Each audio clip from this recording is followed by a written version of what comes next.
Hello friends, welcome to my YouTube channel. तो आज इस वीडियो में मैं आपको सेट बी ग्रेड ए के बारे में जो एग्ज़ाम 28 जनवरी को हुआ है उसके बारे में मैं आपको बताने वाली हूँ कि मेरा पेपर कैसा रहा, लेवल कैसा था, एग्ज़ाम किस टाइप का आता है। ठीक है, तो कई लोगों को ये कन्फ्यूजन रहता है कि एग्ज़ाम में भाई ग्रेड ए का पेपर है तो आएगा क्या। पहली चीज़ तो ये, ऊपर से क्या ये एसबीआई और आईबीपीएस पीओ के प्री से इसका लेवल मैच होता है या नहीं होता है, या ऊपर होता है या नीचे होता है, या क्लर्क जैसा एग्ज़ाम होता है, कैसा होता है। बहुत सारे डाउट्स होते हैं लोगों के। ठीक है, तो अगर आपका कोई ऐसा डाउट है जो मैं इस वीडियो में क्लियर ना कर पाऊँ तो आप मुझे कमेंट सेक्शन में बता सकते हैं। इसके अलावा मैं कोशिश करूँगी कि आप लोगों के मन में जो जो क्वेश्चन आते हैं, जो मेरे मन में भी आते थे कि ए ग्रेड का पेपर है तो पता नहीं क्या होगा, कैसा आएगा पेपर, तो ये सारी चीज़ें जो है वो मैं इस वीडियो में आपको क्लियर कर दूँगी। तो देखिए, सबसे पहले हम एग्ज़ाम की बात करते हैं। तो एग्ज़ाम में हमारे अगेन वही सारी चीज़ें जो सब एग्ज़ाम में आती है तो बिल्कुल सेम है। हमारा इंग्लिश आता है, हमारा क्वांट आता है, रीजनिंग आता है और general awareness, static GK, financial banking जो भी है वो सब इसमें आता है जीके में। ठीक है, तो यहाँ पर और साथ में हमारा होता है इसमें डिस्क्रिप्टिव भी होता है। ठीक है, तो यहाँ पे फटाफट मैं आपको बता देती हूँ, बाकी ये चीज़ें तो आप इंस्ट्रक्शन में और इसमें सारी चीज़ों में पढ़ ही लेते हो नोटिफिकेशन में। तो एक बार मैं जल्दी से आपको बता देती हूँ। इंग्लिश जो है उसमें हमारे 30 क्वेश्चन होते हैं 20 मिनट्स में। क्वांट जो है 40 क्वेश्चन होते हैं, एक क्वेश्चन 1.5 नंबर का होता है, तो हमारा 60 नंबर का यहाँ पे पेपर होता है। सेम यहाँ पे भी 40 क्वेश्चन होते हैं लेकिन एक क्वेश्चन 1.5 नंबर का, तो 60 मार्क्स का हमारा ये होता है। यहाँ पे हमारे 50 क्वेश्चंस होते हैं एक एक नंबर के, तो 50 मार्क्स का ये हो गया, ये हमारा 30 मार्क्स का हो गया। तो ये हमारा, अब देख लेना, यहाँ पे हमारे 200 नंबर बन गए होंगे। ठीक है, तो अब इसमें जो है हमारा पेपर का लेवल क्या रहता है, अब मेन हम इस बात पे हम डिस्कशन करते हैं। तो देखिए, इंग्लिश की अगर मैं बात करूँ तो इंग्लिश हमारा बैंक का प्री का जो आपको पेपर मिलता है, आईबीपीएस का या एसबीआई का, आप किसी का भी मान सकते हैं, तो उसी के इक्विवेलेंट लेवल होता है। ज़्यादा हाई भी नहीं होता है, लो भी नहीं होता है। तो मेरा जो यहाँ अटेम्प्ट रहा है वो मेरा 27 रहा है।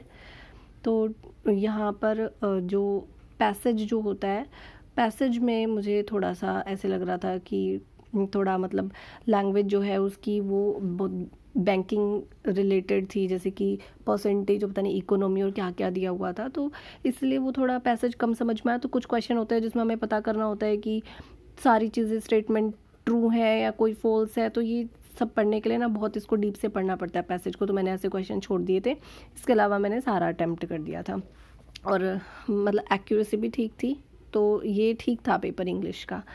क्वांट की बात करें तो क्वांट भाई टफ़ तो नहीं कह सकते। क्वांट जो है आप प्री की जब तैयारी करते हैं तो मॉक देते हैं एसबीआई आईबीपीएस पीओ के, तो इसी के ही इक्विवेलेंट सा था, थोड़ा सा कहीं ऊपर नीचे हो सकता है, अदरवाइज़ क्वांट ठीक था, क्वांट करने लायक था। उसके अलावा अगर हम बात करें रीजनिंग की, तो रीजनिंग मुझे लगा कि हाँ, इसका जो लेवल होता है वो प्री जैसा तो नहीं होता भाई, प्री जैसा तो नहीं होता। ये मेंस जो होता है ना हमारा, जो बड़ी बड़ी पजल्स आती हैं, बहुत सोचना पड़ता है और बहुत चीज़ें मतलब टाइम कंज्यूमिंग होता है, तो वैसा ही था मेंस से, लेकिन लो था। मतलब बिल्कुल मेंस जैसा टफ नहीं था, मेंस से लो लेवल था और प्री से अबव था रीजनिंग का। ठीक है, क्वांट भाई कोई अच्छा है ना तो वो तो भाई कर सकता है। देखो क्वांट में तो वो 40 भी कर सकता है या 35 तक तो पहुंचा ही सकता है। स्कोर मेरा 26 स्कोर ही रहा है, मतलब 26 क्वेश्चन अटेम्प्ट किए हैं, क्योंकि अभी क्योंकि मैंने तैयारी शुरू करी है तो मेरा क्वांट थोड़ा वीक चल रहा है, अभी इतनी प्रैक्टिस नहीं है मुझे। बाकी क्वेश्चंस आते हैं लेकिन वही टाइम नहीं होता, तो अभी इतने ही अटेम्प्ट हुए। रीजनिंग की बात करें तो अभी मैंने आपको बता ही दिया है कि मेंस का भाई आप तैयारी करो, इसमें मेंस से थोड़ा लो लेवल होता है लेकिन प्री जैसा तो नहीं होता है पेपर, प्री से तो अबव लेवल होता है इसका। इसकी बात करें तो अच्छा, इसमें मेरा अटेम्प्ट जो है वो 25 रहे हैं। इसकी बात करें तो भाई जनरल अवेयरनेस तो बहुत ही टफ मुझे लगा। मैंने तो अक्टूबर नवंबर दिसंबर 3 महीने के पक्के रट्टे लगा लिए थे, इतने पक्के कि स्टडी आईक्यू की एक मंथली पीडीएफ आती है जिसमें एक दिन में 18 क्वेश्चंस होते हैं एक दिन के, और फिर थोड़ा सा उसके बारे में लास्ट में कुछ लिखा होता है, तो टोटल आप मान सकते हो 20 से 25 क्वेश्चन होते हैं एक दिन के। तो मैंने सोचो कितने क्वेश्चन के रट्टे लगाए, और वो भी बहुत पक्के कि आप मेरे से जैसे कोई भी पूछ लो बीच में से, कुछ भी कोई भी क्वेश्चन पूछ लो, मैं एक्यूरेट बिना ऑप्शन के आंसर दे दूंगी उसका। इतना पक्के रट्टे मैंने लगा लिए थे 3 महीने के। फिर भी मैं पेपर में 8 से 9 क्वेश्चंस ही मुझे लगा कि कर सकती हूँ, और उनमें भी डाउटफुल थी, मतलब इतने डीप से थे ये क्वेश्चन भी। तो इसलिए ये पेपर का जो लेवल है ये बहुत ही मुझे हाई लगा, इसका जनरल अवेयरनेस का।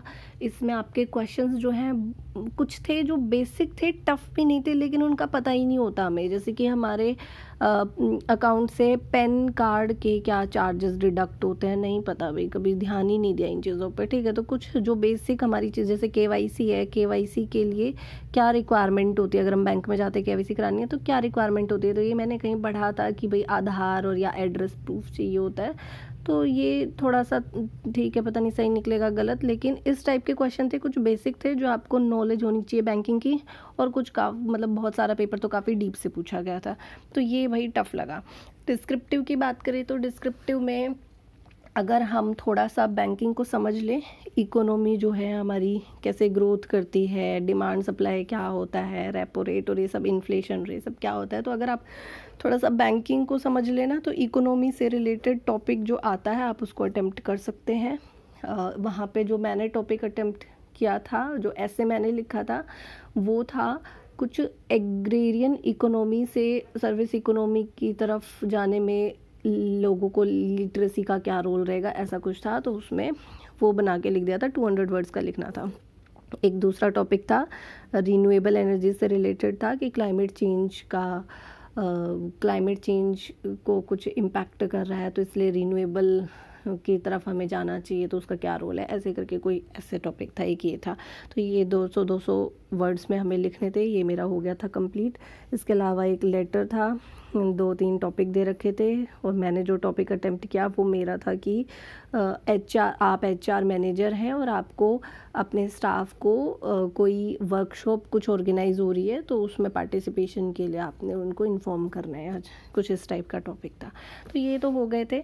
डिस्क्रिप्टिव ठीक हो गया ओवरऑल, इंग्लिश भी मैं कहूँगी ठीक हो गया। रीजनिंग भी चलो 25 अटैम्प्ट थे, ठीक है, शायद भाई कोई ज़्यादा ही फास्ट होगा तो वो 25 से 30 तक अटेम्प्ट कर लेगा। क्वांट में अच्छा करा जा सकता था भाई, क्वांट तो ठीक था लेवल इसका। तो ये था हमारा सिडबी ग्रेड ए एग्ज़ाम के बारे में। अगर आपके मन में अभी भी कोई डाउट है कि और कैसे क्वेश्चंस क्या या कुछ रह गया आप पूछना, तो आप मुझे कमेंट सेक्शन में बता सकते हैं। ये मेरे यूट्यूब चैनल की फर्स्ट वीडियो है, तो आई होप आप सभी लोगों को ये वीडियो जो है वो नॉलेजेबल लगी होगी। Thank you so much.